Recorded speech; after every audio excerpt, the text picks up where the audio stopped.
లైంగిక వేధింపులకు పాల్పడుతున్న వరంగల్ జిల్లా మహదేవ్పూర్ మండలం కాళేశ్వరం ఎస్ఐ ఆగడాలు బట్టబయలయ్యాయి. పోలీస్ స్టేషన్ నే అడ్డాగా చేసుకుని కీచక పర్వానికి తెరలేపారు. మహిళా కానిస్టేబుల్ పై ఎస్ఐ భవానీ సేన వరుసగా అత్యాచారం చేస్తున్నా విస్తుపోయే ఘటన వెలుగులోకి వచ్చింది. అంతేకాదు ఎవరికైనా విషయం చెప్తే తుపాకీతో చంపేస్తానని సదరు మహిళా కానిస్టేబుల్ ను బెదిరింపులకు పాల్పడుతూ దారుణాలకు ఒడిగడుతున్న వైనం బయటపడింది.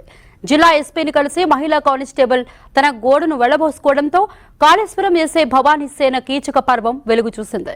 జిల్లా ఎస్పీ ఆదేశాలతో ఇద్దరు డీఎస్పీలు సీఐలు రంగంలోకి దిగారు. రాత్రి కాళేశ్వరం పోలీస్ స్టేషన్ కు వెళ్లి ఎస్ఐ భవానీ సేన కీచక పర్వంపై విచారణ జరిపినట్టు తెలుస్తోంది. అయితే విచారణలో సంచలన విషయాలు బయటపడినట్లు సమాచారం.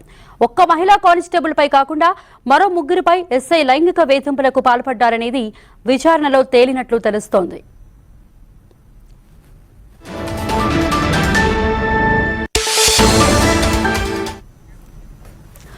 మరోవైపు కాళేశ్వరం ఎస్ఐ భవానీ సేనను పోలీస్ కస్టడీలోకి తీసుకున్నట్టు తెలుస్తోంది.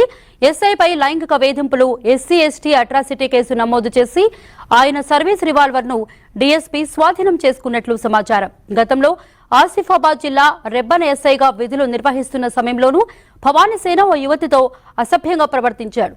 అప్పట్లో అతనిపై ఉన్నతాధికారులు సస్పెన్షన్ వేటు వేశారు. భర్త చేసిన అవమానాన్ని భరించలేక నాడు ఎస్ఐ భార్య ఆత్మహత్యాయత్నం కూడా చేసింది. అయినా ఎస్ఐ భవానీ సేన ప్రవర్తన మార్చుకోలేదు.